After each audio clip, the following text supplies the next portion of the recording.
G'day. Here at the Regenerative Journey, part of our goal is to educate our followers on the benefits of knowing where their food comes from and the knock-on effects this can have on our health, our environment and our future generations.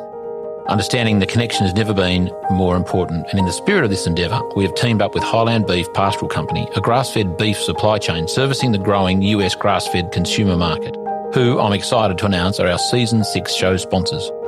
Essentially, this Australian-based business places cattle on their member graziers' properties at no expense to the farmer and provides competitive returns for every kilo of beef produced, allowing their graziers to focus on improving their businesses in a capital-free and risk-free environment. Highland Beef graziers are some of the best grass and animal managers in the country. Livestock are humanely and lovingly cared for while on their farms, and customers are guaranteed a very high-quality, regeneratively managed grass-fed and finished product with full transparency from farm to plate. If you're interested in finding out more about this program, visit hbpastoral.com.au/Charlie Arnott. I've come to the very simple and fundamental conclusion that modern illness that humans experience is fundamentally a disconnect from nature, not just from a simple perspective as we no longer exist in nature anymore and we live in these gentrified concrete jungles that we call cities, but a fundamental disconnect from where our food is obtained and how it's obtained. I think the nature of farming has certainly transformed over the last 30 to 40 years, and I think that's reflected in the rates of disease that we as humans now experience. That was Dr Pran Yoganathan, and you're listening to The Regenerative Journey. From wherever we are, we acknowledge the traditional custodians of country throughout Australia, recognising their continuing connection to this land, its waterways, the stars in the skies since time immemorial. We pay our respects to the elders, knowledge holders, and to all the generations of First Nations peoples who have nurtured their unceded sovereign lands for over 80,000 years and continue to do so today. G'day, I'm your host Charlie Arnott, an 8th generational Australian regenerative farmer. And in this podcast series, I'll be diving deep and exploring my guests' unique perspectives on the world so you can apply their experience and knowledge to cultivate your own transition to a more regenerative way of life.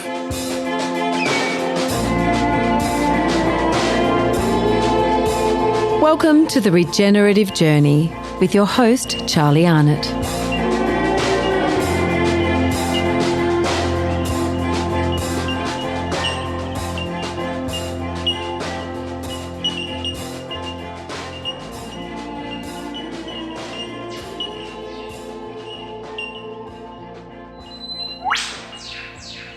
G'day, welcome back to the Regenerative Journey. And before I launch into a diatribe about our wonderful guest, Dr Pran, I think he goes by both, either, Yoganathan, who I have to say, what a remarkable fellow, but I'll get to that in a minute. I just wanted to bang on about the fact that this episode is coming out about a week after my birthday, and being a significant birthday, it has certainly, I mean, what do you do on that significant birthday? Not so much what do you do, what do you think? What do you think leading up to it? For those listeners who have approached and have gone past that number, and on the other side of it, then I wonder what your experiences were, because I know it's a significant age, certainly in the world of, anyone's world really. It's just sort of like a bit of a benchmark. Dare I say, when you turn 50, you're probably past halfway. I trust I'm not. I've got some longevity genes in my blood and body, I trust, but I'm not going to just rest on those laurels. But yeah, one is probably on the other side in the second half of their life, and fair to say. What does that do for me? Well, it got me thinking a lot, actually. It got me thinking a lot about life, about my purpose, about what I was doing, where I'm up to, how do I spend my time, how much time do I spend with and away from family, how important is family, how important is health. I love the phrase, be kind to your future self. And I've known that phrase for some years, and I haven't, adopted that. adapted that to my life. But certainly hitting a significant age does make you think about it. You've got a little bit more of an ache in the morning, maybe a little extra, I haven't got to a stage of having to get a hole punch and put some extra holes in my belt. But yeah, I don't know, just gets you, and I guess, is it different from men and women? I don't know. I'm not a woman, so I don't know. But I think maybe men have a different kind of perspective on that. Maybe men are a bit more of a rush or a bit more competitive or a bit more panicky about that. I don't know. Maybe it's just not a gender thing. Maybe it's just about a purpose thing, purpose-driven people and people who have found their purpose and feel purposeful and there's a bloody word I keep forgetting. Not achieve, not success. Fulfilled. Fulfilled is the word. They say that Robin Williams, who tragically took his own life some years ago, he was successful but not fulfilled. And I often think of that. Am I fulfilled? Am I fulfilling my life's purpose? That remains to be seen, actually, I got to say. Anyone got any tips on how to find it? Let me know. I think it's in there. It's like the hero's journey or the alchemist, We have to go and traverse the world to get back to where we started from and realise it was always there within us. We just had to kind of go on that journey. So there you go. That's a little reflection I wasn't necessarily banking on having with you all, but given it's a week after, this episode's coming out a week after my birthday. There you go. Now, who is it? Oh, before I do launch into Pran, the good doctor, or Narp, Lila would call him, which he did laugh about, I have to say. I don't think it wasn't an insult at all. He has lovely sense of humour. Christmas is fast approaching. Oh, my God. It's minutes away. There'll be all the paraphernalia in the shops before we know it. What I will say is, though, that if anyone wants to keep in touch with our biodynamic workshops for next year, we're thinking of going to. We're going to change slightly the approach we do things next year, just to give you the quick heads up. If anyone wants to come to one of our workshops, you're going to have to act early because we're going to have to be a bit more strict on kind of when tickets have finished getting cut off, where they're going to be, how often, how many we have, and how many attend each one. So if you are at all inclined to, come along to one of our workshops next year, 2023. We're going to be in WA, I think April, May, somewhere around there. Definitely in Hannah-Minnow. We're going to do a few at Hannah-Minnow. We're all started right here in the lovely green lush paddocks that are Hannah-Minnow. Also, we'll do one in Victoria. We'll do one in Queensland. We'll do one up in northern New South Wales. We've already got one for Inverell. I think it's the 14th and 15th or 13th and 14th. Oh, my God, I hope I didn't get that wrong. But anyway, it's at somewhere there in the beginning of February there. Check the website, charliearnott.com.au, for all the details. Just drop your name and obviously your email on the website and say, hey, you know what, keep me in the loop because I don't want to miss it because I don't know we're going to be going back to WA for a year or two. Just got to use our time very wisely, as you do too. So don't miss out. Get your name down and make sure you don't miss out on any of our workshops next year. Depending on when you're seeing this, listening to this, Tasmania might be closing very shortly by the time you hear this. Tassie, North and South. Get on the website, check it out. And the farm at Byron Bay in the first week of December. That's a goer. We've got some special news that we're going to tell people. Probably, I can't tell you now. When you hear this, you probably already know what a special guest we've got on actually coming to lunch on one of those days. Da-da-da-da. But Dr Pran Yoganathan, what a lovely bloke. I've got to say, I met him. Well, I met him for the first time. Oh, was it at the conference? It might have been at the RCS conference. I got a feeling it was somewhere else. I can't remember. But anyway, it was in July, the Convergence conference. He was there. He wasn't there for too long. He had other stuff on, but he slipped in and had a half or a full day there. And what struck me about Pran is he's going to have to tell me which he prefers because I just can't do that every time, can I? Narp. He's just got balls. I mean, he's decades of gastroenterology, specialising, and not just your run of the mill. I mean, I've been to them before, and I go into it in the interview, and it's like, open up, or have your anaesthetic, or going to stick something down your throat, check it out, and then you're going to get told you need medication for the rest of your life for some reflux. It's like, are you serious? He's not that guy. He has been a championing health, the connection between food as medicine and food in gut health, because he sees it. He sees clients coming in with serious illness, and some of those, and he has mentioned that a lot of those are those that have an issue with eating meat for whatever reason, and it's really affecting their bodies. I've heard some horrifying stories, not of I don't know who they were, but just, he said, clients. So no crossing of confidentiality there, but just clients that have just their eating habits, their food choices is really impacting their health. And look, who doesn't have some sort of not a food allergy necessarily, but everyone's got to be really careful about what they eat. Make it clean, make it fresh, make it local if you can, make it nutritious, make it biodynamic even better. But he goes into all of that, and we went down some, not rabbit holes, not quite. We could have, but we didn't go too far. However, we did have a lovely chat. It was here at Hanamino, just behind me actually, halfway through one of our biodynamic workshops, back some weeks ago now. We were under the pump. He had to get going to something else, and we could have chatted for another hour without a shadow of doubt, because we didn't even talk about his farm up in northern New South Wales or northern Tablelands, and we didn't even talk about. It occurred to me later, what was the catalyst or the impetus to actually dig deep into this. We might have touched on it a bit. We didn't sort of really have a good sniff around that catalyst for change, starting him on his regenerative journey. Lovely fella. Really honoured to have a chat with him too, because he's pretty in demand. Get on his Instagram. Actually, I noticed today he might have disappeared. I'm sure hopefully by the time you hear this, it's back. Get on, listen to The Good Doctor.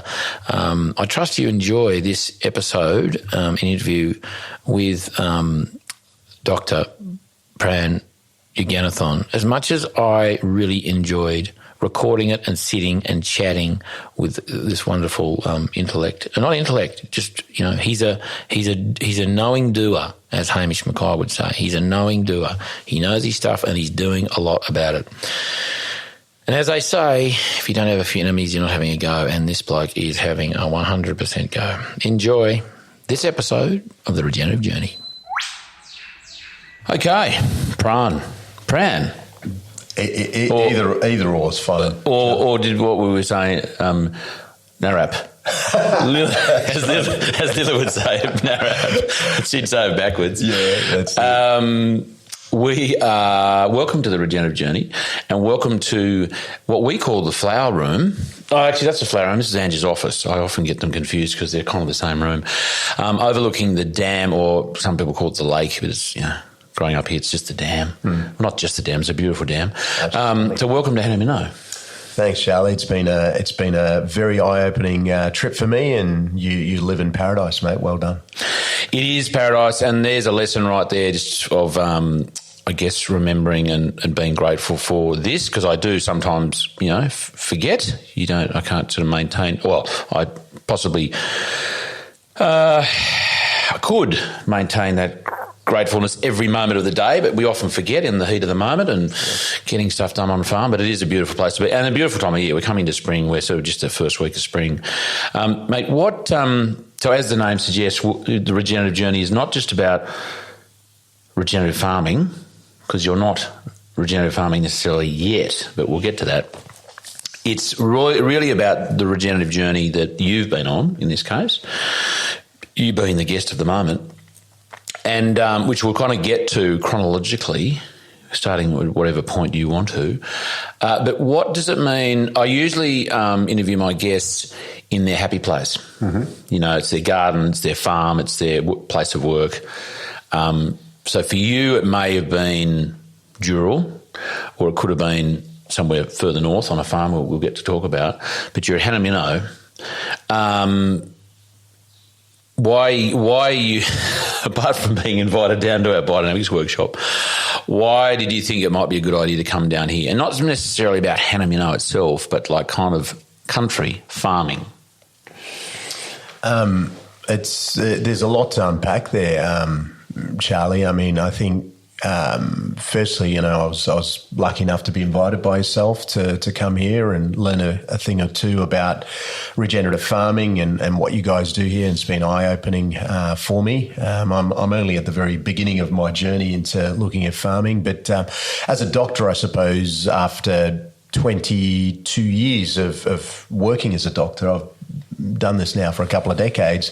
I think I've come to the very simple and fundamental conclusion that modern illness that humans experience is fundamentally a disconnect from nature, not just from a simple perspective as we no longer exist in nature anymore and we live in these gentrified concrete jungles that we call cities, but a fundamental disconnect from where our food is obtained and how it's obtained. I think the nature of farming has certainly transformed over the last 30 to 40 years, and I think that's reflected in the rates of disease that we as humans now experience. But all of this has been gradual. It's crept up on us. So when something like that occurs, we don't necessarily see it. Doesn't really hit us in the face. It's been an insidious, slow decay of health. But what is certain is when you look at it from a mathematical perspective, the rates of specific diseases, whether that be cancers or diabetes, obesity, autoimmune illnesses,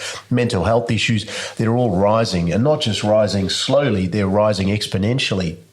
And at some point, I think the world of medicine, or the world of health or disease care, as I like to call it, needs to step back, and we need to reassess what is going on. I think we can certainly talk about it a bit later, but there's this huge push for development of new medications, and there's always a headline in the paper once a year or something, a cure for type 2 diabetes. Well, there really isn't a cure. There's only stopgap solutions. So what I think, if you'd ask me what's my process of regeneration like, my process of regeneration has been basically to redefine the way I look at disease and how potentially we can look at solving it, albeit helping at least. Mate, I reckon we should probably leave the interview there. Okay. Mate, that's awesome. Let's go and eat some more bacon. Mate, that was gold. I look, just as a little segue, I take my notes, like quote notes, time codes for like poignant little quotes and everything. And sometimes it takes half an hour to get to that point. And you've just hit it in the first 2 minutes 40, you hit it. So thank you. Thanks, Charlie. This is going to be a ball terror. I guess it's you spend a lot of time reflecting. I do anyway. I spend a lot of time reflecting on these sort of things. So it's not easy to sort of think about some of these factors because it opens up some unpleasant truths about, I guess, my industry. But it's important that we do that if we're to gain some sort of solution moving forward. We could go anywhere right now. I want to get back to some chronological order, but that is the unpleasant untruths. That's a very diplomatic way of putting it. And that is, again, that's one of the many reasons why you're here.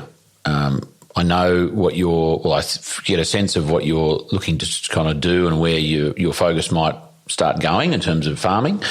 Certainly with your background with, what do you call it, disease care? No, disease care.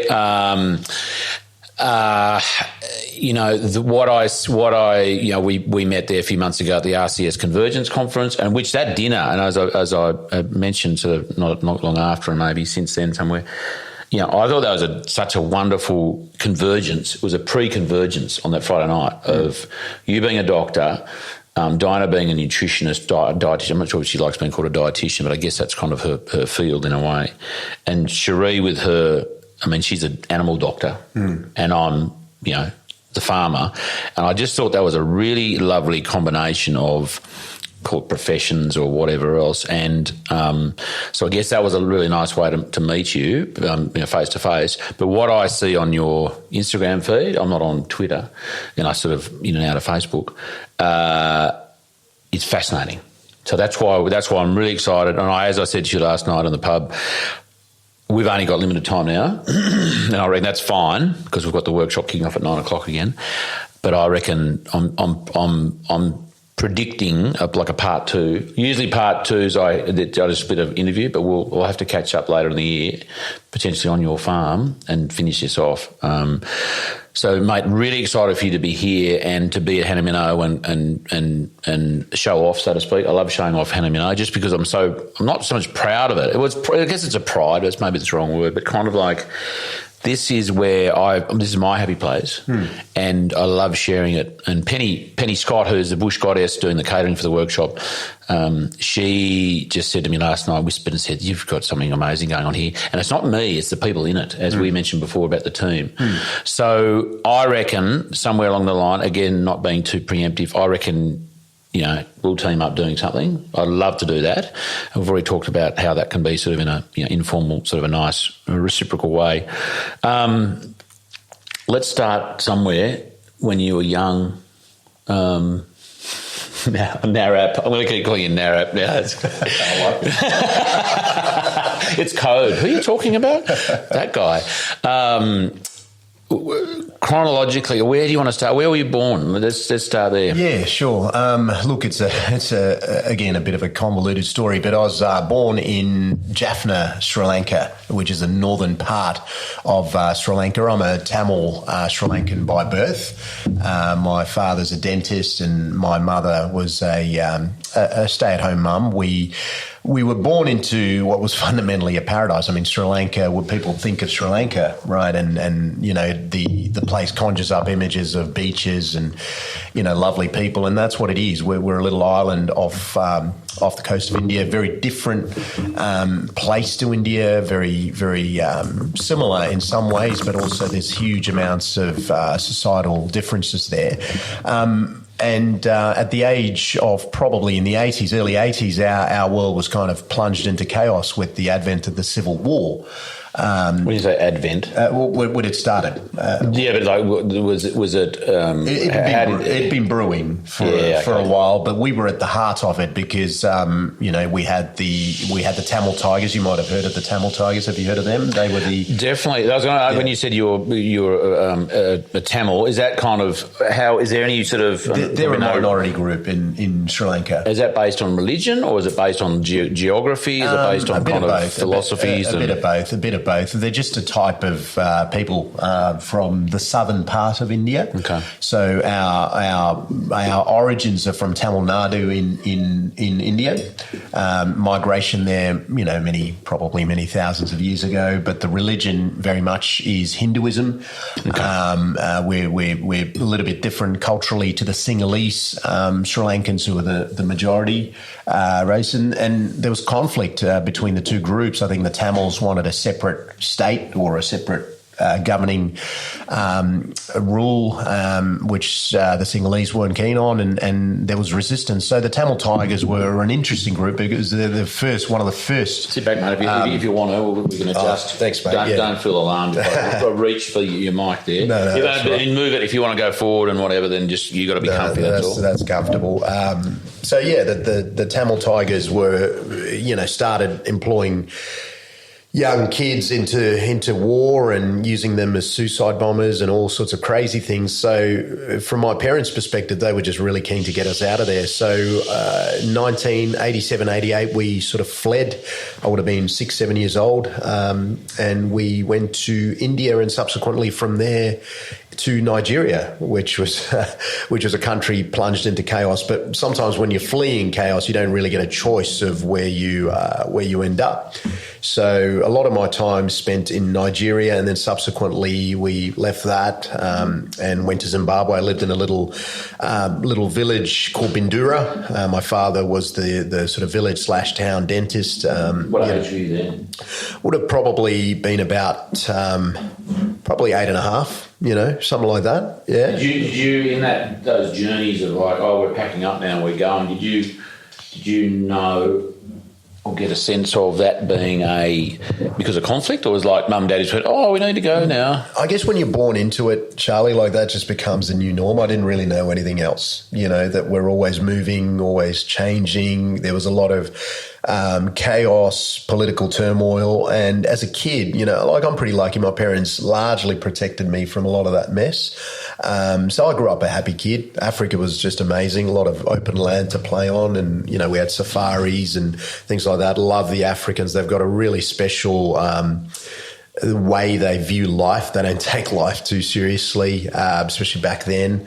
And we had a great time in Zimbabwe, but, there was starting to there was some signs that political turmoil again was on the horizon with Robert Mugabe and his policies that we know what rolled out from there. So this was in the what are we talking, early 80s? No, late 80s now, late 80s, and heading into the 90s. So we packed up from Zimbabwe and we had to leave because my father, as I said, was a dentist, and dentists tend to be prone to what we call needle stick injuries, right? Where they're fiddling around in the mouth and they can inject themselves accidentally and so forth. And how that's relevant is HIV and AIDS was starting to become a problem. So we were having, dental nurses and dentists just dropping dead, within a few years a few months sometimes of diagnosis, because there's no cure or no treatment for HIV back then. And so that was an incentive for us to move, albeit very reluctantly, because we'd set up home there and we were relatively happy there. So I think I was a big precipitant for my parents to move, because I think I gave them an option: Canada, Australia, or New Zealand. Or I just needed to get out. I couldn't see a future there in Zimbabwe. And I think we tried to get to Australia. The visas, unfortunately, were rejected, and it managed to get New Zealand. So I think it would have been about 11, 12 years of age when we moved to New Zealand, to the South Island. Lived in a lovely little place called Otago, Dunedin. Mm-hmm. Went to school there and subsequently did my university training. So that's a little bit of my childhood, mate. Siblings? I've got a younger sister, Variety. She's a endodontist, which is a variety. Variety. Yeah, cool. Yeah, so she's a dentist, a specialist dentist. She does endodontics, which is root canals and things like that. So, with that, I guess childhood, formative years of, I guess in some ways fleeing. Yep. Different reasons, civil unrest, disease, or kind of the threat of death. That's a good incentive. Do you think that has informed your behaviours or kind of thinking around how you respond, fight or flight? Does that make you defensive? Does that make you assertive? Like, do you think there's some those formative years of, call it fleeing, or kind of just movement and conflict? Is that sort of... Yeah, absolutely, Charlie. Like, I certainly, when I met my wife, mid-20s, I was a junior doctor there. There's a lot of development to be done. I was very much a raw product, so to speak. In New Zealand? This is in Australia, because I moved to Australia when I was about 21. Right, I was a junior doctor. I was done. So it only took you 3 years? No, so look, this is, I don't like talking about it much, but I was in university pretty early on in the piece. I was accelerated through school, jumped a couple of years because I had good mathematic ability, good logical ability. You're like Doogie Howser. Oh, I don't know about that, mate. I was just a good mathematician. And get this, my father, who didn't want to put me into junior school because he would have had to buy 2 sets of uniforms because senior school was a couple of years away. So he thought, look, we'll save on the uniform costs. I don't blame him. I don't blame him. Financially, we had it very tough for a few years anyway in New Zealand. So accelerated through the ranks, necessarily, like looking on in retrospect, probably not a great thing for my social development. I was always a tiny little brown kid, you know, in that would have been tough. Yeah, look, but it was good because it made me adapt. And I learned how to navigate different people. I learned to blend in. It taught me a lot of life skills. I wouldn't change anything, you know, in my childhood at all, because it's kind of formed who I am. But to go back to your original question of did that affect me? Absolutely. Like as I said, when I moved to Australia, I met my current wife, Tamara, very much unpolished and a lot of development to do. And she's certainly shaped me a lot over the last, 15 years or so. And I've learned a great deal from her. And it goes back to the point that you made yesterday sometimes. Like, you know, I think the company of an intelligent woman is critical for some men. You know, most men, I'd argue, and in my case, certainly she was a major factor in how my life's been shaped. Did she, not knowing her and looking forward to meeting her one day, did she? I can imagine that. Was that not that she took you on as a project by any means, but I mean, was it innate in her to kind of to help? And like, did she, was it overt or sort of, you know, passively kind of think, I'm going to help this guy out? I guess in relationships, it often just happens because you bond and it's just sort of the course that it takes. But did she have to kind of assert some of her own skills to sort of get to whip you into shape? Was it acknowledged that maybe you needed some socialising or whatever it was? Maybe not overtly, mate. We never talked about it on a conscious level, I suppose subconsciously. I mean, she does love renovation, loves taking broken things and... you were a project. Yeah, I must have been of some description. We got along, mate. We're very different people. I can be a little bit intense at times and prone to ruminate and think too deeply about life, whereas she's a lot more easygoing. You know, she's from farming background. She's of Australian descent. They come from a long line of cattle farmers and a grandfather anyway. So that they've always had farming in their blood. And I just think it lends itself to an approach to life that is perhaps a little bit more laid back, connected with nature, which is certainly what she is. And we just complemented each other because, you know, some people say opposites attract, and I think that's certainly the case for us. Yeah, I love that renovation project. Do you think, is she finished? Is the project complete? No, probably never. No, it's very much. We'd have to ask. How's her budget? How's her budget looking? Is she looking?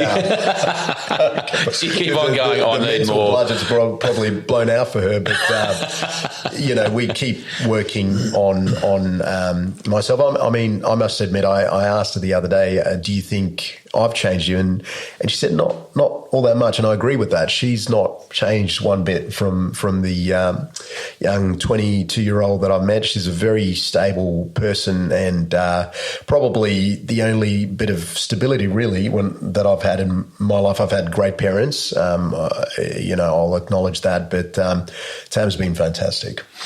And we mentioned cattle background farming. Just curious, whereabouts was she? Her grandfather owned, I think it was a massive, you know, Northern Territory somewhere. Oh, yeah. I can't remember this, a Caloundra station, cattle station. I think it was of something like 500,000 hectares or something like this. Back, you know, long time ago. They sold that, and her father grew up on very smaller farms, I think in places like Tamworth and Toowoomba. He's currently in Toowoomba. So they've always had that in their blood. And Tam herself grew up in the Southern Highlands. So she's a Bowral girl. So look, I won't hold that against her. I did 4 years at a prep school in that part of the world too. Oh, did you? Running around in shorts all winter long. Yeah. Formative years. Yes. Oh, awesome. Now tell me, she will appear no doubt later in the project of Narrap. The Narrow Project. There's a doco series right there. I think so. It's a mini-series. So back to Australia, doctor's certificate in hand. Met Tam? I'd met Tam probably mid-20s, 24. Was that at a, can I ask how? I always find these stories fascinating. Yeah. Was it like at a bar or nightclub, at a convention? No, I'd invited myself to a house party. In Sydney? In Sydney. I think she was in Artarmon at the time. I invited myself. I tagged along with a friend. We saw each other. I think, there was no rubbish. I mean, we were both obviously kind of drawn to each other, and it's funny how it works like that sometimes, isn't it? You're sort of drawn to specific people, and, I think I told her that I'm not really into kind of playing games, from a relationship perspective, and neither was she, and we've been together ever since. Nice. Yeah. And again, I'd love to meet her. I'm sure I will one day. So young, in love, started. When did you start your doctor, your career, or had you started at that point? Yeah, look, I had. So and where? 21 and a bit, I'd started in Westmead Hospital as a resident, junior doctor. I was really lost in medicine. I didn't particularly want to do medicine.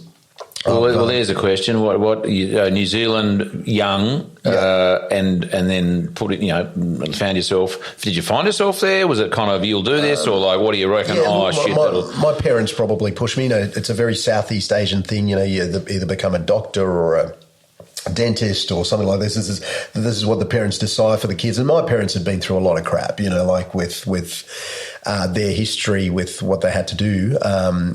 So I guess I wanted to kind of reward them as well. And it's a thing that a lot of Southeast Asian parents pride, that their kids done medicine or something like this. So I think I probably did it for them. As I said, my interest was always mathematics and physics and so forth, but I kind of did it for them and basically sleepwalked my way through med school. That sounds arrogant because it's thought to be a challenging degree, and it was, but I just had the ability to kind of rope learn things and just regurgitate it when it came to the test and just scrape through type thing. My heart wasn't in it. And at many times I even considered just sort of dropping out of medicine and doing something else, but I'd committed so much and my parents pushed me and so I completed it. And when I was a junior doctor, I couldn't wait to get out in New Zealand because I'd lived with my parents. I needed that independence. So I came here, lived by myself, travelled around Australia, various places, locuming, travelling around as a junior doctor, just picking up shifts and so forth, Cairns and Tamworth and all sorts of, place Armidale. And that's what I did, mate.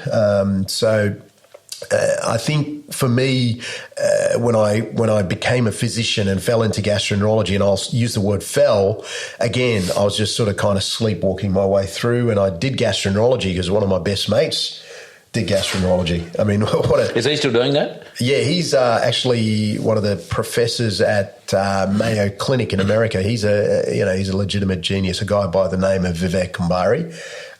Very, very intelligent man. And, we were really close, and he was very, very much destined to do something like gastroenterology because it's a challenging field, and he encouraged me to do it. So I just kind of followed him in there. I figured I'd keep him company, and here I was as a gastroenterologist with 3 years of training. And then was that, and you say you were in Sydney at that point? Yep, always been in Sydney, always been based in Sydney. Yeah. And was there any point in that sort of getting on board, and you went because your mate did, of then going, oh God, I don't like guts anymore? No, look, I've always found it a fascinating field, and probably in retrospect, I'm glad I did it because I think it's the right field for me. It's a field that's based around logic. It's very tangible. If there's a disease of the gut, we can put a camera in there and actually visualize the thing, and it's a very objective field of medicine. So I'm glad I did it, but at various points, I just couldn't help but feel that the specialty didn't make sense because here was a specialty that focuses on the gut, and yet the connection with nutrition and diet was never really made. I mean, we'd get into these situations where a person would ask, does my disease of the gut have anything to do with what I put in my gut? And the answer was often no. This is in the training. In training. And we deal with the liver as well. We're a specialty of the liver. We call it hepatology. And we see a ton of this condition called fatty liver disease, which is fundamentally metabolic syndrome, which is like almost a pre-diabetes state, or type 2 diabetes exists on that spectrum of metabolic syndrome. And again, very much a disease of lifestyle that we will put it down a lot of the time to genetics or bad luck or bad lifestyle, but never really give the person advice on lifestyle. How do you correct it? Utilizing methods that are fundamentally free and natural. It was never a focus. So that to me never really made sense, and it's always bugged me. Did you so before you specialised and in your years in New Zealand, was there? I'm assuming there was a component on gut digestion. Was it one lecture? Was it like what was your touch point there with the gut? Modules. It was always modules in medical school. You do blocks, weeks of specific things. And we certainly looked at things like nutrition and gut, but it was still very much the same message that's been given for years, Charlie, which is the concept of low-fat diets. Even back then, the concept of red meat is bad was very much, pushed into our brain. Saturated fat is bad. Plant-based eating is the way to go. Grains are the way to go. These are the sort of teachings that are done in med school. And there's not a hell of a lot of focus on nutrition. I can't remember how long we spent. As I said, I walked my way through med school. I wasn't there for large portions of the lectures, obviously. A lot of those things were never regulated. So I just wasn't enamored with the method of teaching. I suppose it didn't really motivate me nor fascinate me. So, but to go back to your original question, the focus was there on nutrition, but I just think it was probably too short and fundamentally inaccurate. Yeah.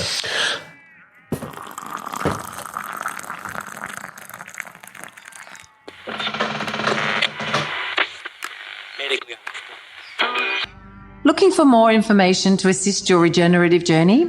Come join Charlie and his guests around the kitchen table, an online community of supporters with exclusive access to the Regenerative Journey interview transcripts, live online Q&A sessions, a chance to engage with other like-minded people and more. Go to www.charliearnott.com.au/the kitchen table. And if you're not totally satisfied with the value of your membership and wish to cancel it within the first 2 months, we will give you a full 100% refund, no questions asked. Now let's get back to this week's episode.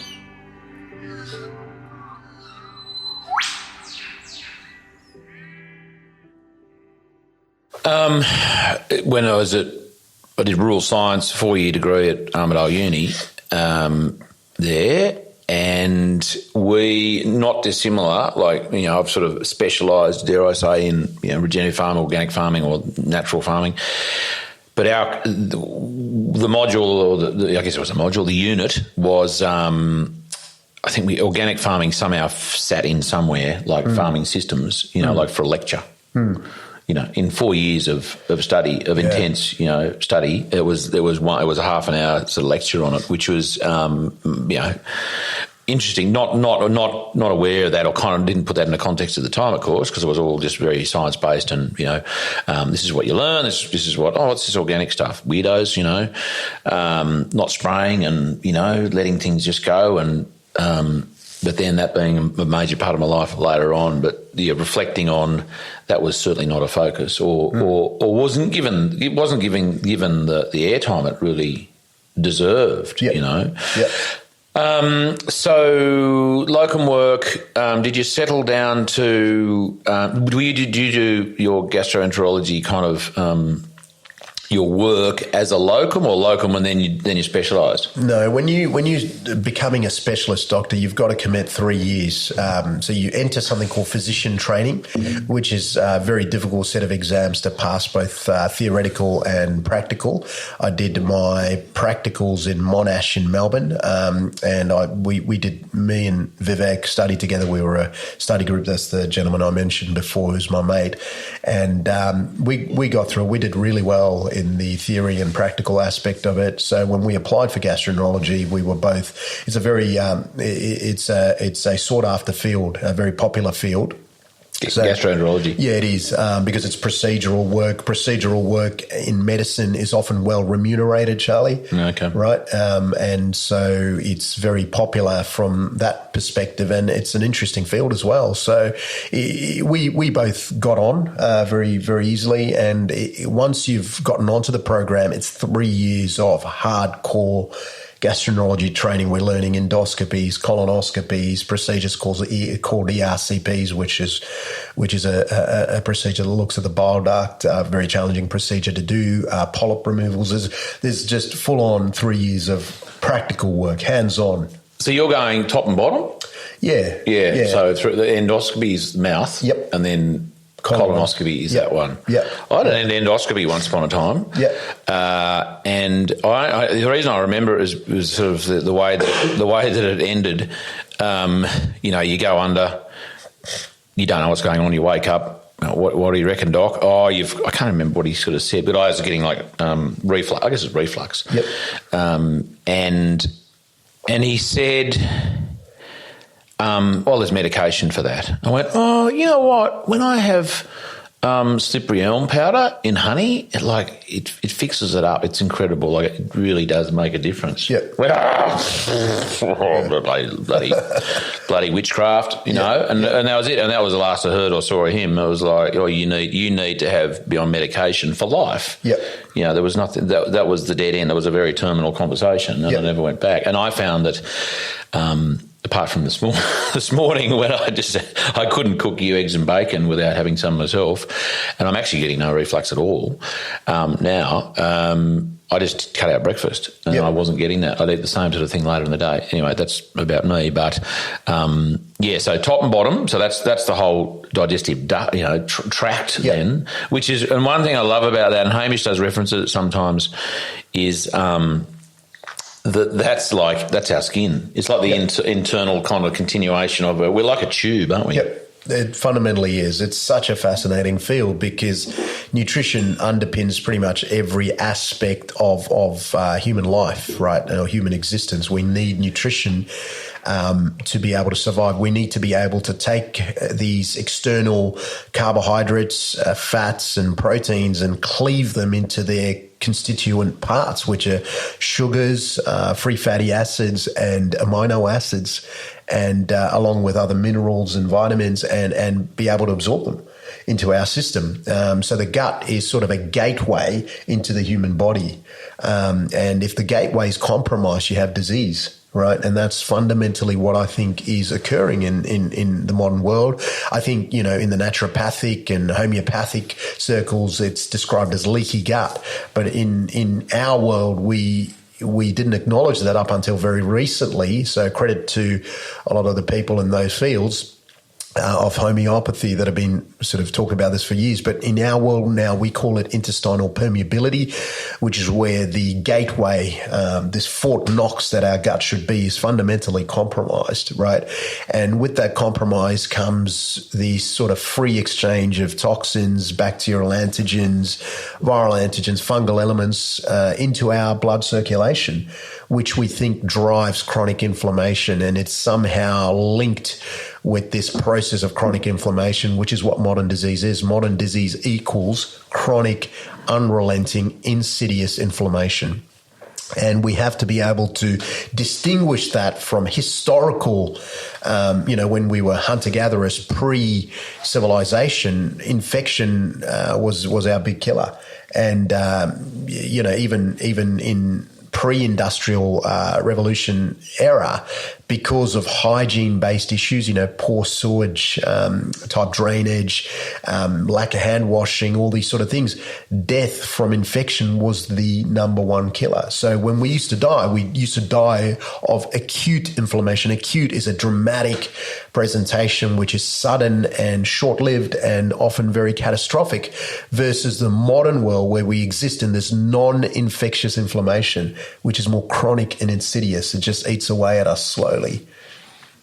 That's fascinating, isn't it? That I've never sort of seen that distinction between the acute, it's all over pretty quickly because there's a very visual, often and tangible disease, and as opposed to what I guess, I don't know what proportion of the population you might know is actually suffering this inflammatory underlying, almost all of us. All of us. Yeah. And that, depending on the individual and all sorts of different variables there, that will express itself in so many different ways. Absolutely. Chronic inflammations. If I use myself as an example, right? I'm a Southeast Asian man. We're highly prone to type 2 diabetes and heart disease. For me personally, if I was to lead a lifestyle of, let's say, excess, if I was to embrace the fruits of gentrification, so to speak, I'd be very prone to developing type 2 diabetes. But for a man like yourself, Charlie, it might be different. The manifestations might be autoimmune illness, something like rheumatoid arthritis, could be something like reflux, could be something like cancer. So we have to realize that genes certainly play a role in how the disease expresses itself, and we give these diseases various names, and that's the reductionist nature of modern medicine. We just want to reduce things down to organ systems, like you go see a brain doctor for a brain problem, a gut doctor for a gut problem. Really, the doctor of the future should be able to view the human body in its entirety, and not practice that reductionism that we see now. We must understand that it's an infinitely complex system, and chronic inflammation underpins, right? It fundamentally underpins all modern illness, modern/chronic illness. Of course, in saying that, people still die of infection, absolutely, but it is often at the extremes of age, as we see it, in particular in our elderly, and that whole chronic inflammatory process makes them more prone to having bad outcomes. I mean, COVID-19 certainly showed that those that were elderly, who were compromised, who were type 2 diabetic, who had other coexisting illnesses, tended to have bad outcomes, not just death, but just excess morbidity from it, and long COVID and all this sort of stuff. It was very, very obvious that fit and healthy people that were keeping themselves extremely healthy, or young people who tend to be generally healthier than the adults, this wasn't so much of a major illness for them. Well, it certainly wasn't emphasised when it could have been, and probably should have been, that the so-called deaths. There were deaths, but there was no acknowledgement that the average age, I think, of those who died was 82 or 84, and that there were, the large majority, I'm talking, 80-90% of that was. They had, I know in Italy, I think it was Italy, I was reading stats about there were 4 or more comorbidities, associated with those individuals, which we never heard about. We just thought, a healthy person. And the only ones they really identified were like, I don't know, a healthy, fit weightlifter died of COVID today. It's like, and that's all you get to hear. You don't get to hear that they weren't so fit and they weren't so healthy and that they used to be, but then they had these other comorbidities, or they were, so, that's a whole other conversation, a podcast series perhaps. But just back to leaky gut. Why would someone, and I know a number of people who dare I say, diagnosed with leaky gut. I don't know that they necessarily got to the core of it. I think, medication, probably some change in diet, but it's manageable. Why would generally people get a leaky gut? Okay. So we've got these we call them tight junctions, right? We've got these cells in the small bowel, and the damage largely is occurring in the small intestine, which is the 4 meters of gut that we've got in our mid digestive tract. The small intestine for us human beings, as opposed to all other great apes like the gorillas and chimps, is highly specialized for us. This is where we do most of our quality absorption, right? The large bowel, there's a lot of focus on the colon or the hind gut, but in the reality of the situation is, just from a practical perspective, if we were to take out a human being's large bowel, give them what we call an ileostomy, which is a stoma, they'd still survive. What's a stoma? Is it like fills in the gap? No. Stomas we bring the gut out to the surface and they get a little bag, right? Yep. Yeah. So that's if the entire colon's removed, right? That's what we call an ileostomy. They're not uncommon surgeries. You know, people lose their large bowels for a variety of reasons. These people can still thrive. They can still live. They can still live life, right? Did you post something the other day about this, that we could actually have that removed, because that's where a lot of the plant digestion or the fermentation that's chamber. Exactly right. That the hind gut or the colon is where the vast majority of our trillions of gut microbiome exist, right? This is where we carry our microbiome. Now, with the microbiome in the hind gut, they're very important because they fundamentally break down plant fibers. Indigestible plant fibers. Fibers are not a nutrient. Right? Fibers are basically a substrate for bacteria. So basically a carbohydrate. It's a carbohydrate. It's an indigestible carbohydrate. There is digestible carbohydrate, like simple starches, which we humans do very well. We start breaking them down in our mouth, actually, and absorbing them in our mouth. Like fruit?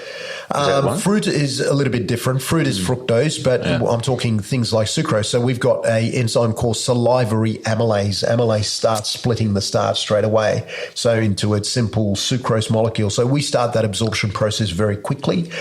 Dogs do the same, by the way, because they've adapted a gut that's almost identical to us, because they've eaten the way we've eaten. Meat and starch. Dogs will eat fruit. Yes. Dogs and a little bit of grass. Is that for making them spew? And is that a sign they'll often eat grass again to provide a fiber as a substrate to their colon to ferment it.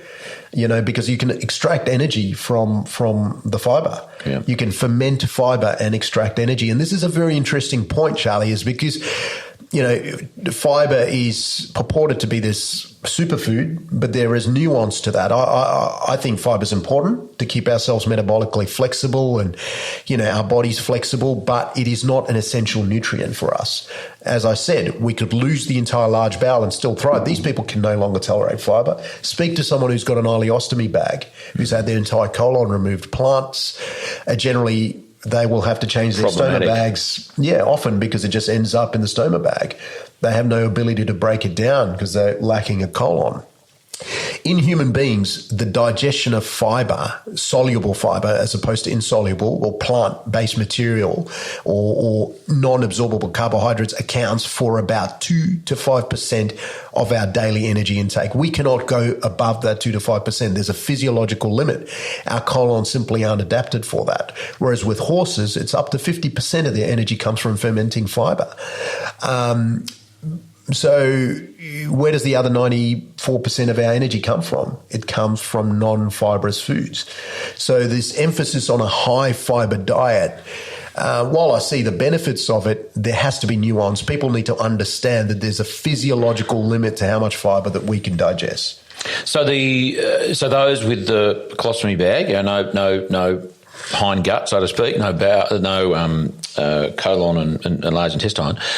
What's their diet made up of generally? Well, a lot of these people go onto a standard Australian diet and they struggle. They have output of, 5, 6, 7 times a day because a lot of the stuff that they can't absorb, a lot of the grains they may potentially struggle with, a lot of the non-absorbable sugars end up there. They eat like most normal people, but they very quickly figure out the foods that tend to cause them irritation, whether they can adhere to staying away from them. That's a different story, because you got to remember, Charlie, like there's been decades of conditioning people that you must eat a specific way and you must stick to this pyramid. So people, I don't think people inherently want to be unhealthy. There's all sorts of high dopamine foods that people gravitate to. But I think the vast majority of us just want to be healthy. They want to eat the stuff that they've been recommended, and we've been told by the government what to eat. All right, the government has decreed that which is healthy, so a lot of people just push themselves through it and get on with it. And to go back to your question about the stoma, individuals with stomas, I think they just eat very much like the Australian population. And what would they revert to if just like if you what would be an appropriate recommendation then? Yeah, I can't give specific advice, obviously, but you'd want to be eating foods that is easily digestible within the small bowel. Right, so I'm talking starches that can be broken down in the small bowel, things like, sweet potatoes or potatoes, very little fibrous content in that. These are digestible carbohydrates as opposed to indigestible, which is what fiber is. Fats that are broken down, we can break down fats pretty well. And when you say fats, animal fats. I mean, is there such thing as plant fats? There are plant fats. We've got, since the advent of agriculture about 10,000 years ago, we've had all sorts of mutations in our FADS gene. FADS gene is something that codes for how we break down fat, and we can take things like plant-based fats and convert them into medium-chain triglycerides. We've developed that ability in the last 10,000 years because we became a lot more dependent on plants for energy. We're an amazing species. And it's the same thing with salivary amylase and carbohydrate tolerance. Our carbohydrate tolerance went up in the last 10,000 years because we became more dependent on it.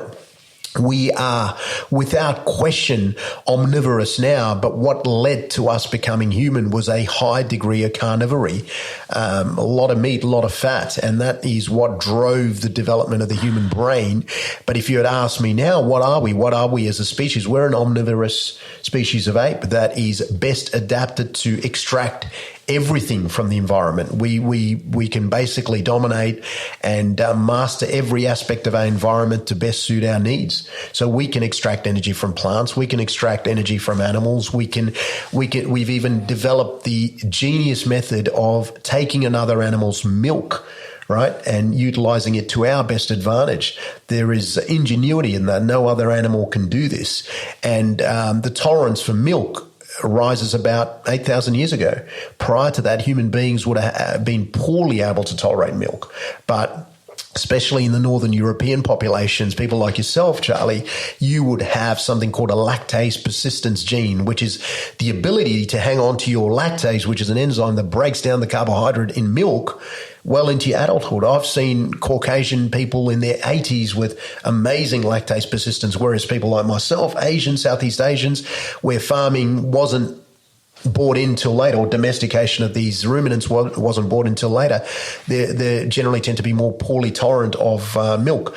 But then these sort of individuals mastered the ability to ferment foods. Fermentation kills off the lactose, breaks it down basically.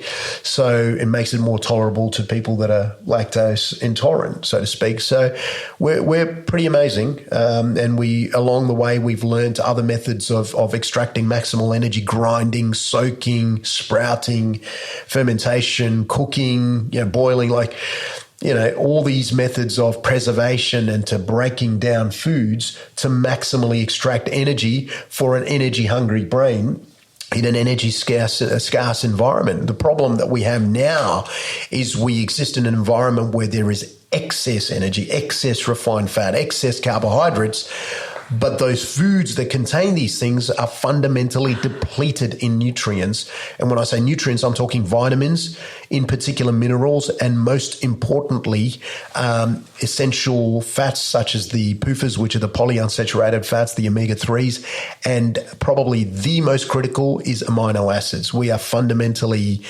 energy intoxicated and nutrient deprived. Energy intoxicated. Why? How do we get to this point?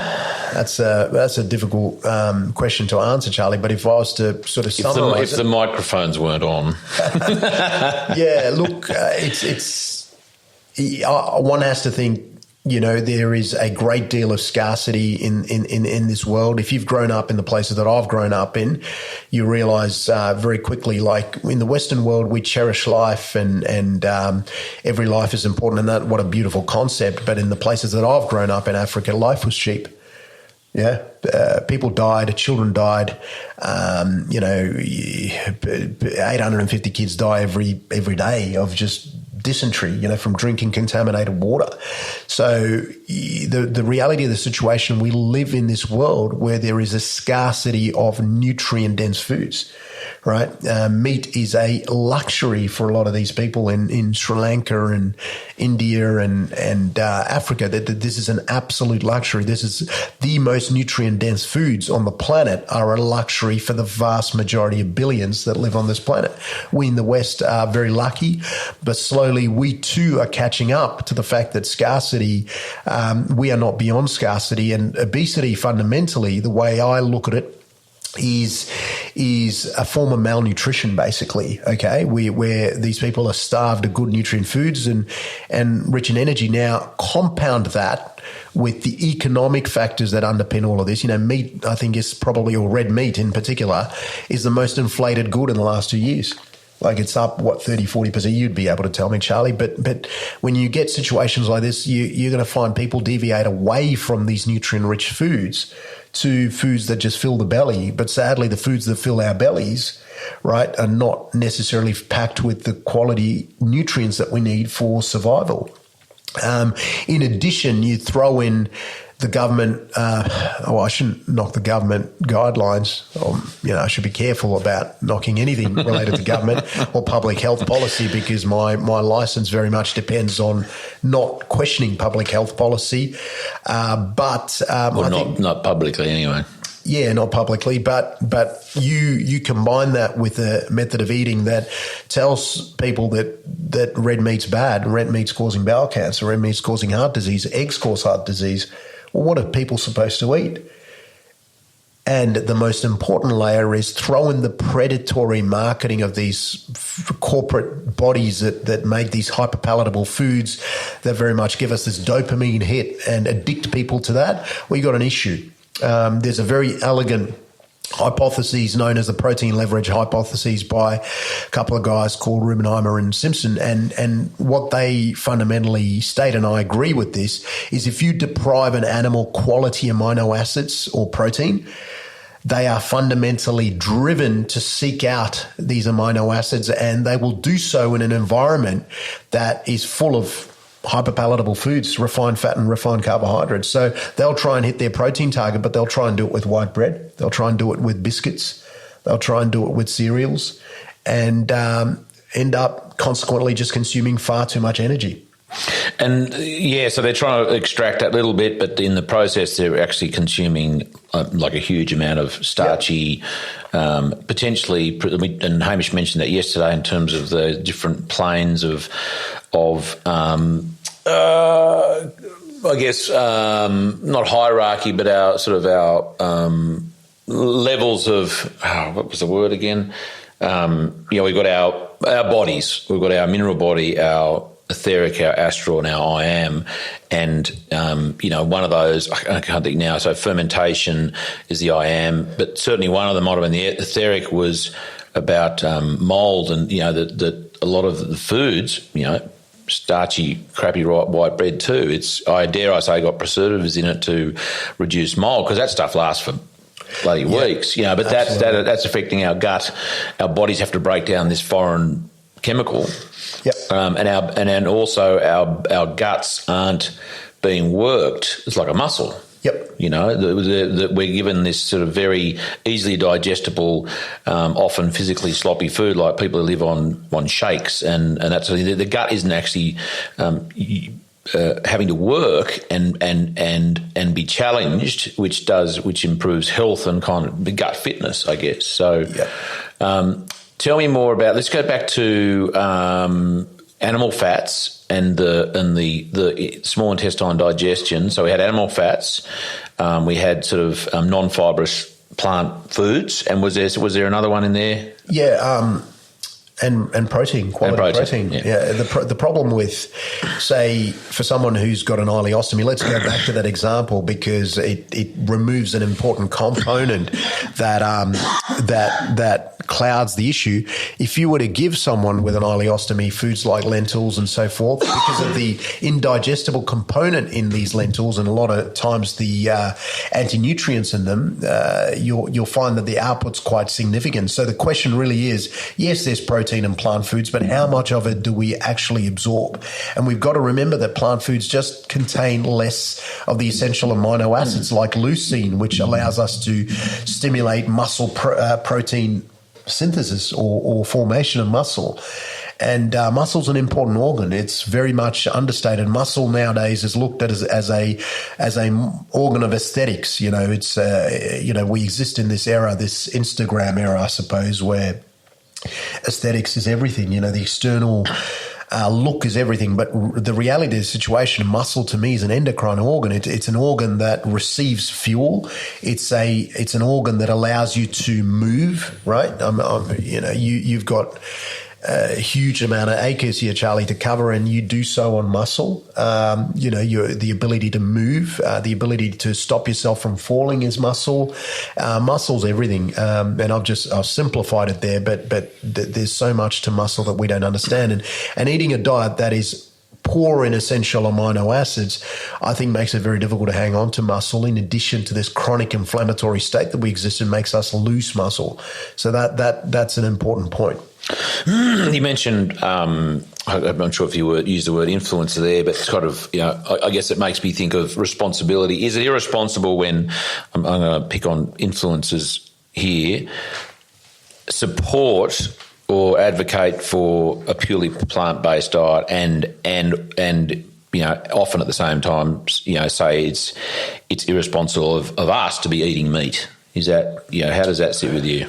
Yeah, look, I tend to not get too ideologically polarized about these sort of things. If you're able, as a plant-based advocate or a plant-based individual, to get all your essential amino acids, and you can do it. I mean, there are foods like soy and so forth, which contain all the essential amino acids. You'd probably need to calorically eat a little bit more to get the right hit of essential amino acids. There's also some data that the amino acids from plants may tend to be oxidized and used as energy rather than ending up in muscle. So there's a few issues there. But if you're a plant-based advocate and you're able to get your intake of B12, your iron, all of these sort of factors, choline, there's so much more I could go on about. But if you're able to get all those essential nutrients and stay healthy, well, good luck to you. But the vast majority of people would struggle to get things like B12 into their diet. B12 comes from animal-based foods, and I've heard some plant-based influencers say that you've got to eat dirty vegetables to be able to get your B12. Because of the soil, or because of the soil, essentially the fecal matter that contains the B12. The fecal matter being animal fecal matter. Yeah, that's right. So really, it all comes back down to animals, and the fact that we probably need them for survival. I think a lot of the plant-based diets can be nutritionally depleting unless it's done properly with a great degree of care, and it should probably be done with a trained nutritionist who understands these things, not just a blanket rule that you just be plant-based. It's like, well, what are your requirements? What do you need? And how best should we supplement you to fundamentally prevent the shortfalls in diet? All this takes time, it takes effort, it takes money, it takes compliance, or you can eat a steak, you know what I mean? Just get the essential nutrients from that. It really comes down to what people want to do. I support anyone who wants to live their life a specific way. It's just there has to be nuance and there has to be some guidance and direction for them before they pursue it. I shouldn't say, you've both got the cough. We've got allergies to something, man. Yeah. Probably each other, is it? I think so. Okay, that's lovely. I think we might finish there. Where was I going with that one? Oh, that's right. So there's definitely a rise in the advocacy on all levels, it seems, of of us as a race to strongly consider that bugs are a good thing to eat. And I'm being, sort of high-level generic when I say that, though. Does that do alarm bells go off for you? Is that something you support? What's your view on? I mean, do you see that being almost pushed on us? What's your view on eating bugs? No issues with bugs, Charlie.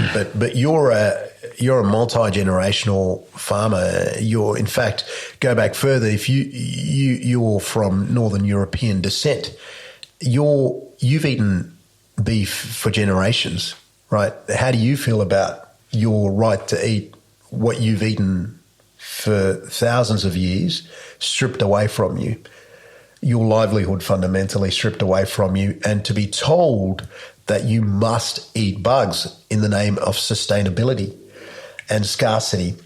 Is that the message you're hearing? Is that kind of the yeah, absolutely. It's all to do with sort of climate change and sustainability, and I've got no issue with that. That's fine, but we've got to get the facts right. The question really is there consensus on the fact that cattle farming, especially the way the regenerative pastoralists do it, is that really contributing to climate change? I'm not disagreeing that there are really some major improvements that need to be done on cattle farming, but here in Australia, the vast majority of our beef is grass fed. We're probably net carbon negative in terms of sequestering carbon.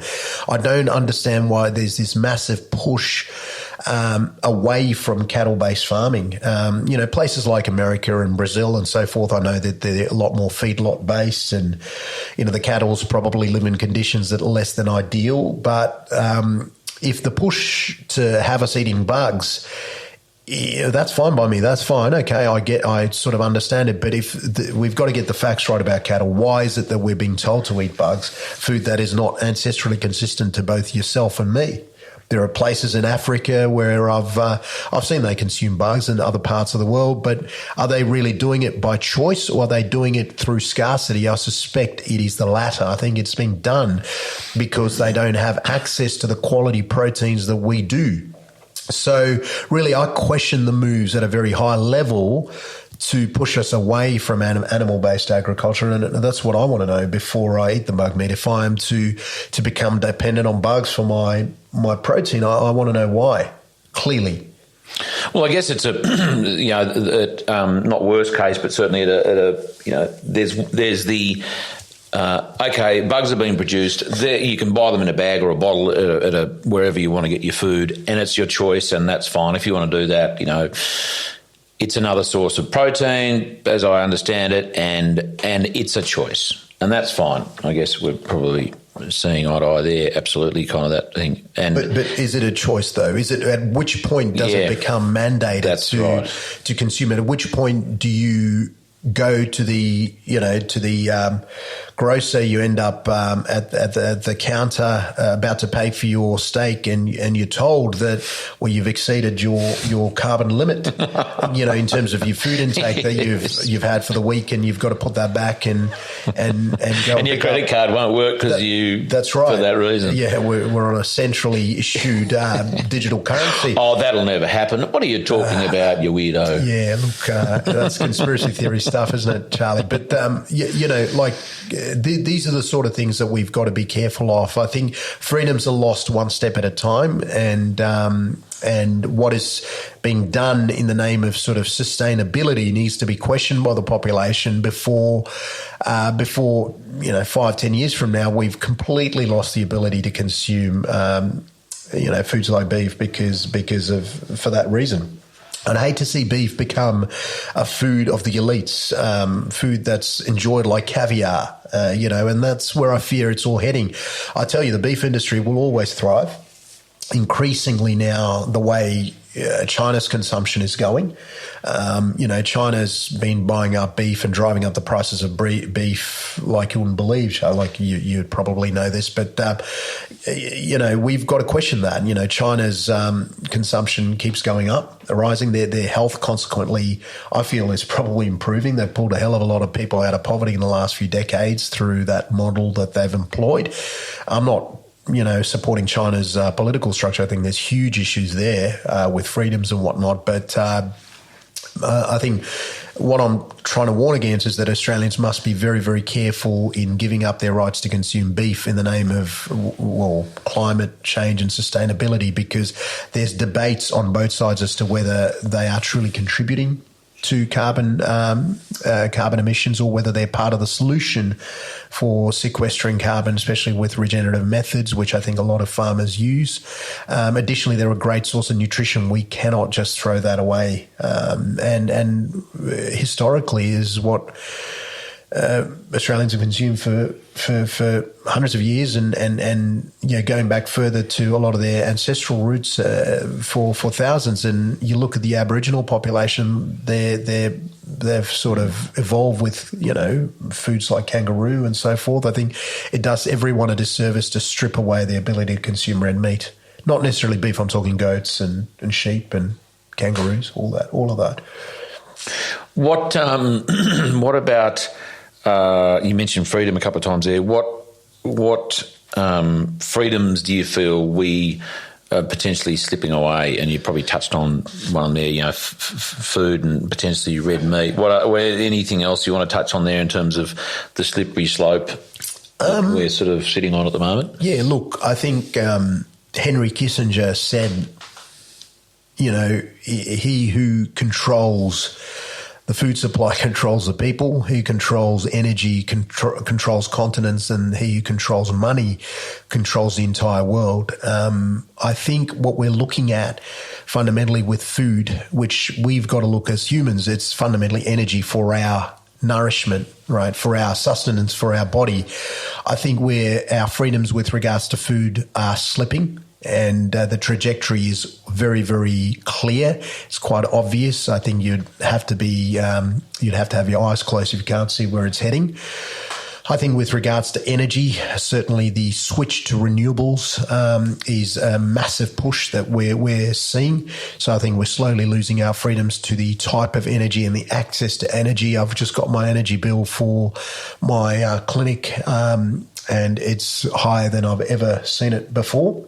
But aren't we being supported by all these wonderful renewable energy situations? You can see it drawn through the trees there, thank God, the wind farms over there. Isn't that kind of weird that there's more wind farms going up, more solar, but energy prices are still going up? Yeah, I've got my thoughts on renewables. I think they're intermittent. They do provide energy, but they need some form of base backup to able to offset their volatility, I suppose, in energy production. We're very much dependent on things like the wind and the cloud cover that affect the energy output from all of that. I think the loss of energy freedoms, not just calorically from our food perspective, but also from that which powers civilization, is a major problem. And finally, on the topic of freedoms, I think the digitally issued currencies is a real problem, because you're fundamentally centralising money under the role of the government. And I think it'll become, rather than true currency, it fundamentally becomes a token that can be controlled very, very easily. And I think I was alarmed to see the Canadian truckers who protested. Whether I agree with their protests or not's another matter, but to have their bank accounts frozen by government was an alarming thing. The ability to feed and nourish their families was compromised. They were protesting fundamentally what they thought was something draconian from the government. And I think that's the sort of future that we face with a centrally issued digital currency. It is you're leaving all the power up to one body, which is fundamentally your government, to be able to control your ability to transact. And the addition to that, the Canadian truckers, I also understand and saw a bit of stuff around it, was there were a few like GoFundMe pages that got up to sort of support them. Even those, which was kind of at arm's length, not the truckers themselves, but those who supported, those funds were frozen within some of those sort of crowdfunding things as well. Because big tech, right, GoFundMe or Facebook or Instagram, Meta, whatever you want to call it, Google, they're all centralised. They're fundamentally owned by one company. And if it's owned by one company, these companies tend to work well with governments. It's something that we call cronyism, crony capitalism. This is how a lot of these companies get ahead. It's ties to higher political powers, and I think they just complement each other, and you've got the ability to basically switch off a person's sustenance, which I think is a problem. It's a massive problem. It's an understatement of the century. Yeah. I guess, as you say, energy. That's I've never sort of thought of the distinction between the energy that we, plug into for powering our homes and the energy in our gut. But for those two essentials, to be what's the word? I guess being attacked, our right, as it were, to an energy supply in our food, and as you say, it's sometimes an economic decision for people to buy crappy food because they can't afford it. And even in that, there's a bit of a paradigm that could be shifted, I think, because as Hamish was talking about yesterday, and in the context of biodynamic food, you just don't need to eat as much. Exactly. So people go, when they go shopping, they go, I can't afford organic food. Happy to spend the most of their time in those central aisles in the supermarket buying crap food because it's cheaper. But at the end of the day, as you say, they eat much more of it and they're nutritionally deprived. And it's, lovely. One of my favourite quotes from Joel Salatin is, you have a choice every day to pay the farmer today or the doctor later on or the undertaker just beyond that, So it's always but I guess, and it's nice to say you have a choice. But as you've highlighted, even that choice is being eroded at the moment. Absolutely. It's a slippery slope, and I think it's really up to the population. What we're seeing at the moment is what we call top-down governance. The orders are coming from up top, but governments are only a reflection of the bottom-down or bottom-up pressure. It's a reflection of the population, really. I don't want to get too political here, but you've got people like Daniel Andrews, who's completely mismanaged his state, if I can be honest with you, and there's only high links to horror story. Yeah, high links to corruption and so forth. But he's still likely to get in power because the people don't want to change that, and so really with that, I think it's really up to the people to kind of elect the people that they want in power, and I think we've got a lot of power as a population. The true power really lies in the population. But I think large numbers of the population need to wake up and realise that not all is kind of right with the world, and certainly there's erosions of what we think as autonomy, trust, personal freedoms, the ability to choose. So I think we've really got to be careful. I think it's a slippery slope, but I'm not cynical. Long term, I'm very hopeful overall that the right thing wins out at the end. Whether that happens in our lifetime, Charlie, I'm not sure. But I think eventually humanity can't keep going down this pathway forever. We cannot keep feeding people this junk, this poison that we're feeding them and having them unwell, and it's just no way to live. But there's a great quote from Tennessee Williams who said, "Birds born in cages I think flying is a mental illness. I'm paraphrasing there, but that's a fantastic. And if that is what our children are born into, and that becomes the norm for them, I think we're in trouble because they haven't known anything else. So I think it really is up to us to educate a generation of the next generation fundamentally to understand what being a human being is. And everything that goes on around them. But to do that, it really needs a person to understand the breadth of or the depth of how so many things intersect to the point where we are now. Have you got any go-to pillars, life kind of mantras that you want to share? Is there anything that you kind of repeat to yourself often, or is it your life elevator pitch to people? Is there any kind of anything that springs to mind that it just resonates with you every time you hear it or read it or say it? Yeah, it's a good question, Charlie. I mean, I was born a Hindu, but I don't know much of Hinduism. It's a very old religion, and there's great aspects to it. But I was always an avid reader. I mean, you said your happy place is the farm. My happy place as a kid was the library. You know, all I did was read all sorts of things. And one of the books that I loved was the Bible. I just read it over and over again. I'm not religious. I've got no belief in a higher power per se, but a lot of those tenets of the biblical philosophy kind of stuck with me, in particular the New Testament. And I think if I was to go back to where do I derive my morality, is probably from something as simple as the commandments. You know what I mean? The 12 commandments. So that's my fallback. For me, that's where I derive my morality. Do I draw inspiration? I draw inspiration from all sorts of philosophers of the past. You know, I think reading philosophy is like a conversation with the greatest minds that have ever lived. And so there's a lot of reflection that goes on there. But and I draw a lot of inspiration from people like yourself, Charlie, because I think that's where the surge towards real healthcare is going to come from. I think it's going to come from repairing the way farming's done. By repairing the way farming's done, we generate good quality nutrition. With good quality nutrition, we bring human beings back to their true potential. We're all capable of great things. We're a civilization or a species that built the pyramids. You know, try and get human beings to replicate what the pyramids are now to a smaller scale. We wouldn't be able to do it. You know, that's why we've got to put the work of the pyramids down to aliens, because we can't believe that we actually built it, but we did.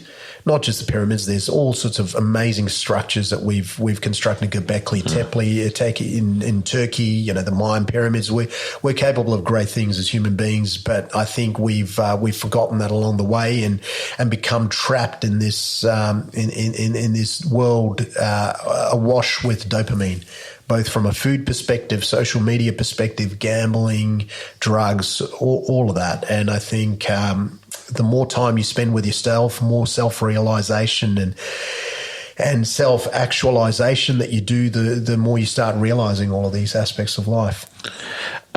Just on the pyramids, it's fascinating. I'm really into that. I just think it's fascinating, and to see I haven't actually been to any. I know that's on my bucket list, is actually get to Peru, get to Turkey, get to even the subcontinent. There are places and Egypt. It cannot be explained how they got that precision engineering. Those rocks have been there, the weight of them, the way that you can't even put a bit of paper between them, and they've been there for thousands and thousands of years. There is something that happened that we no longer have access to in terms of technology. There's no doubt about that. I'm actually convinced of that. And but that's not really talked about and not known, because we think that there's a whole lot of slaves that built the pyramids and all these sort of generic ideas around that, which is a convenient way to kind of just put all that aside. A more current or more recent example of that was I saw an interview the other day of a NASA technician, and this might have been, it didn't look like new footage, but it might have been 10, even 20 years ago, talking about going back to the moon.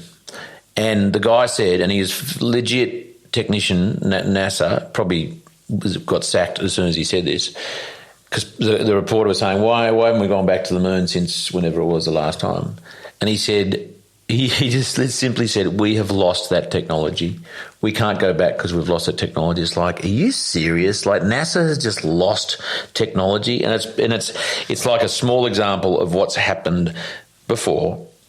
All these amazing things were built. Yep. By different civilizations. There are stone carvings of similar kind of images and things, and there's some real consistency between technique and symbolism and a whole lot of stuff.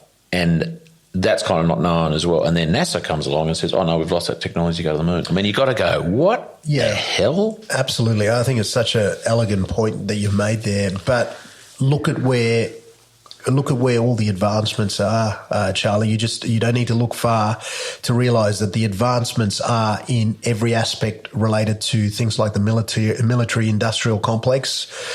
You've got companies like Raytheon and Lockheed Martin, which are the weapons manufacturers in America, who are deeply tied with their Congress over there, and all that's known about in that concept I described, crony capitalism.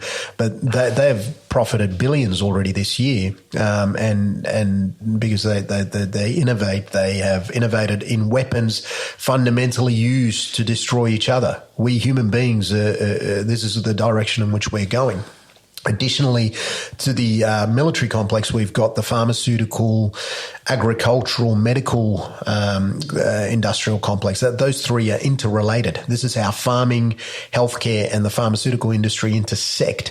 That industry is profited to the tune of trillions, and that's where money's being made. Where in these industries profiting, what we're fundamentally doing is making a select group of people very, very wealthy, select few, and in the process fundamentally destroying humanity and driving a greater wedge between those at the top and those in the middle and lower class. What's the time there, mate? What are you getting there? 8:30. Okay. We are going to wrap this one up, if it's cool, because I've got to get back up there in half an hour. However, between now and then, we're going to wrap this up. We're going to catch up again. We have to. This is not fair to me and you and to the world if we don't. We'll make a date. But I'm going to just clock off now, and we're going to go to have a stretch, and then we're going to do a little Q&A from my Patreon members. So they get sort of exclusive content for those who are listening.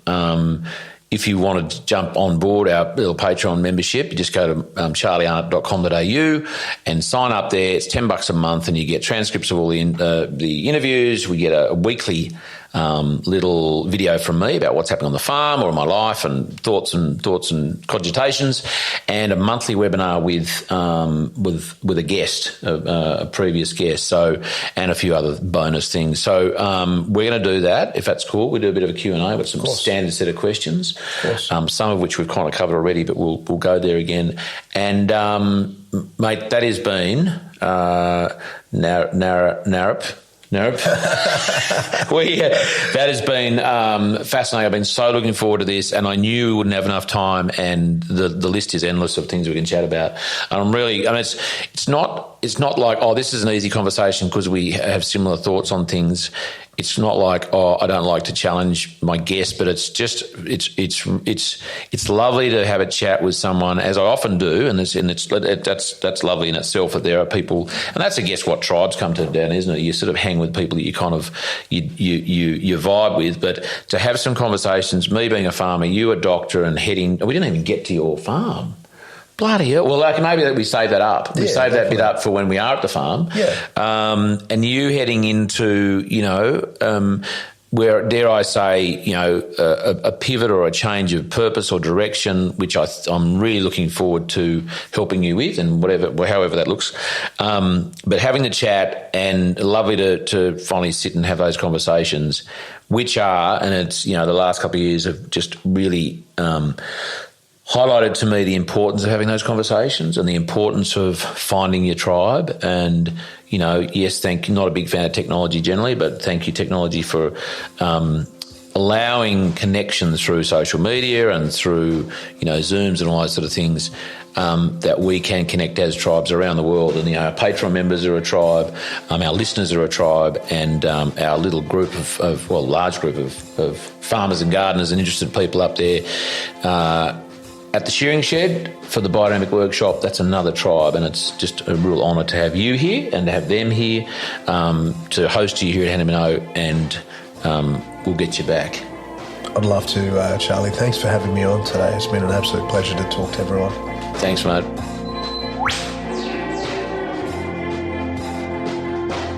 And next week's guest on the Regenerative Journey is Cherie Gooding. I caught up with her at her farm, Coolabah, at Biloela on the back of a Biodynamics workshop she hosted with the family.